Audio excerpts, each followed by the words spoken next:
mangunguna ka.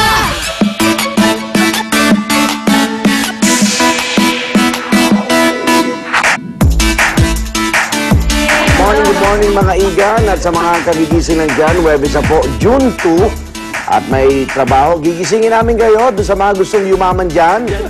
Oo, magbanat kayo ng buto. Huwag kayong tatamad-tamad, bumangon kayo. At mag-almusal kasabay ng pagtambay dito sa Unang Hirit. Good morning!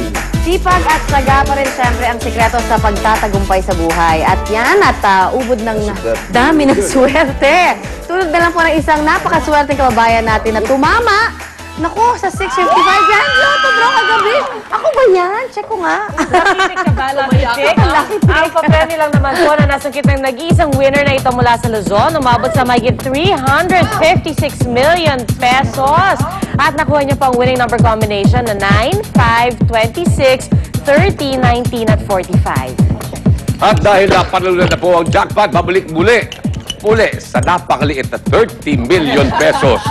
Okay, pwede na siguro. Ang pot money sa susunod na Grand Lotto Draw sa Sabado. Itong nakalang Nobyembre lang, isa ring mananaya mula sa Luzon. Pero balikbayan na nakatira talaga sa Amerika ang nanalo ng mahigit 740 million pesos na jackpot sa Grand Lotto.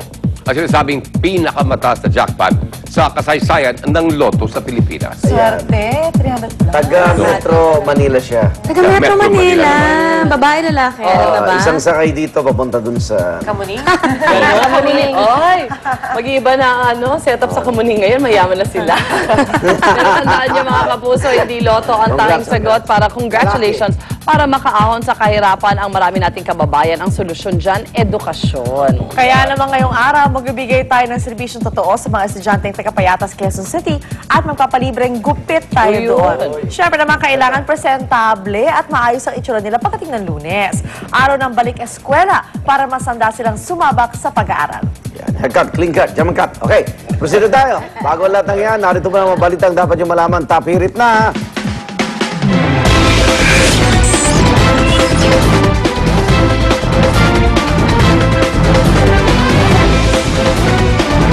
Lima sa bawat 10 Pilipino pabor sa divorce o di hati-hati ay buya sa isang survey ng SWS.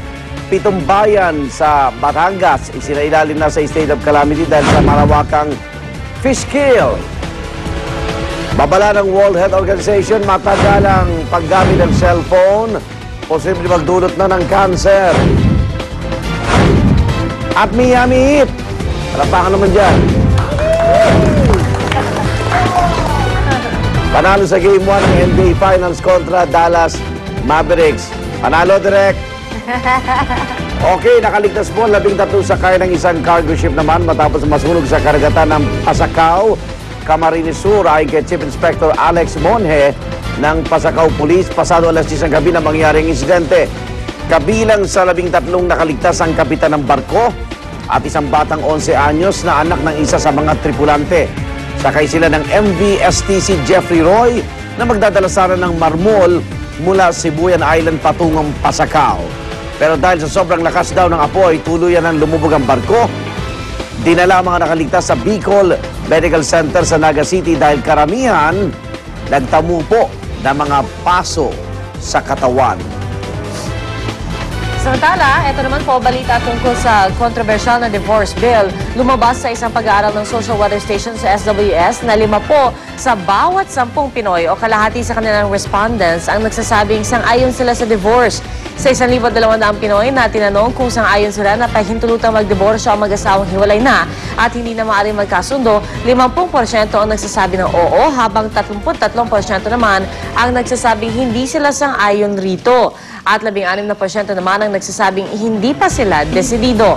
Kapansin-pansin ding tumaas ang net agreement o ang difference sa pagitan ng mga sumang-ayon at hindi sumang-ayon. Mula kasi sa -2 noong nakaraang 6 na taon, umakyat ang net agreement ngayong taon sa +18. Sa Kamara naman kahapon, tinalakay sa kauna-unahang pagkakataon sa committee level ang pagsasaligal ng divorce sa bansa. Ilan po sa batayan ng House Bill 1799, 5 taon nang hiwalay ang petitioner sa kanyang asawa legally separated na sa loob ng 2 taon, may psychological incapacity ang isa sa mag-asawa, o kung may irreconcilable differences ang mga pagkakaibang hindi talaga mapagkasundo. Pero ayon kay Ilocos Norte Representative Rodolfo Fariñas, may legal na balaki dito sa ating konstitusyon. Nakasaad kasi sa ating saligang batas na sagrado ang kasal na siyang pundasyon ng pamilya, bagay na dapat protektahan ng Estado. Tingin naman ni Cagayan de Oro Representative Rufus Rodriguez, parusa ang diborsyo sa mga anak ng maghihiwalay na mag-asawa. Ayon sa komite, masyadong malawak ang mga argumentong sakop ng panukala, kaya pinag-aaralan nilang magsagawa ng public hearing sa bawat rehiyon. Sa Agosto na ang susunod na pagdinig kaugnay sa panukalang legalisasyon ng diborsyo. So kung nasa konstitusyon yan, amendments yan. Oo, Yeah, so amen. mas mahirap pa Malabo siya. na, tsa-tsa yun. Oo. Kailangan mo isabay pa yun. Ang dami palang babantayan kung sakaling matuloy ang tsa-tsa, no? Matindi. Lahat ng proteksyon ng Filipino family nakalagay sa saligang Saligang batas. batas. Oo. Kaya mas pinapahirapan. Kaya nga dapat mag-isip bago ka magpakasal talaga. Talaga. Kailangan Yung mga sigurado. ayos dyan, oo. Kaya kung bibigyan mo siya ng exit lagi, nawawala yung the sanctity of marriage, pati na yung pag-ibig ba. Ang sinasabi naman kasi nung iba, kino-contest nila dahil sabi nila meron naman yung legally separated na mga tao, di ba? annulment. Parang yung annulment. Parang ang sinasabi nila, ganun din naman yun, magkahiwalay na rin naman. Kung ang pag-uusapan daw yung epekto sa anak, o kung ano man.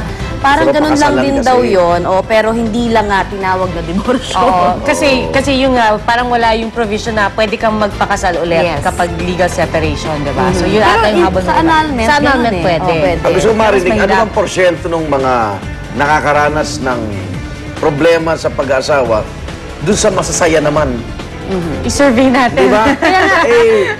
Di ba? Gusto ko malaman Yung yung porsyento noon. Yung siguro for me yung nakakabahala lang, yung irreconcilable differences. Kasi baka yun masyadong mababaw ang O, nasa- ilan yun? Ang Ilan dami yun? pwede magsabi na irreconcilable Oo, differences magiging kagad palusot na lang yun. Yung iba, yung 5 taon, yung mga 2 taon na legally separated, pwede pa yun. Pero yun, dapat siguro mas kontian pa nila ng Ilan nga sila? detalye lang nila. Specify. Specify Ilan lang. sila para idamay ang buong Pilipinas? Kasi pag batas yan, lahat na tayo yan, di ba?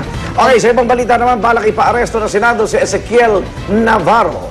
Nagpakilalang consignee ng mga nasabat na iligal na kontrabando ng mga black corals, staff pawikan, at iba pang yamang dagat. Matapos na hindi sumipot sa pagdinig kahapon, mismong si Senate Committee on Environment and Natural Resources Chairman, Senador Juan Miguel Zubiri ang nagnanais na ipaaresto siya.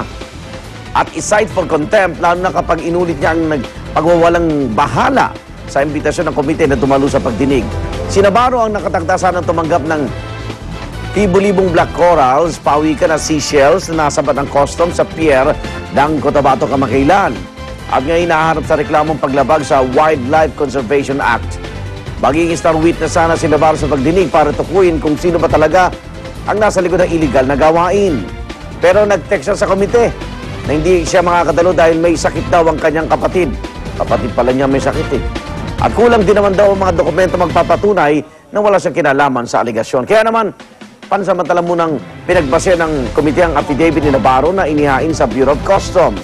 Sa investigasyon ng BOC, lumalabas sa isang Lee and Lim Trading Corporation ang di umano'y nagpadala ng cargo.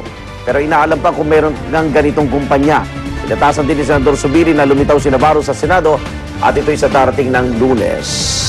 Samantala, mag-iisang linggo matapos ang nangyaring fish kill naman sa Taal Lake, 7 bayan na ang isinailalim sa state of calamity sa Batangas. Ayon kay Batangas Vice Governor Mark Leviste, ito ang mga bayan ng Talisay, Laurel, Agoncillo, San Nicolas, Alitagtag, Cuenca at Santa Teresita. Sa isang sesyon ng provincial government ng Batangas, inaprubahan na ni Governor Vilma Santos ang 10 milyong pisong pondo para sa augmentation at suporta naman sa mga mangingisda. Sa ngayon, umaabot na sa mahigit 700 metriko tonelada ang namatay na isda sa bayan pa lang ng Talisay. At kahit patuloy ang paghango ng mga nangamatay na isda sa lawa, libo-libo pa rin ang natitira sa laot at nagsisimula ng mabulok. Kaya naman, ang kabuhayan ng mga mangingisda at nagtitinda roon talagang apektado na. Sa katunayan po, bagsak presyo na ang bentahan ng isda. Bumuo na rin ng task force ang Batangas government para mabilisang matugunan ang mga problemang dala ng fish kill. Pagkatapos din ng krisis na ito, itutuloy na ang pagbabaklas ng fish pens na di rehistrado. Sinasabi kasi ng mga otoridad na naging gahaman din yung mga mangingisda.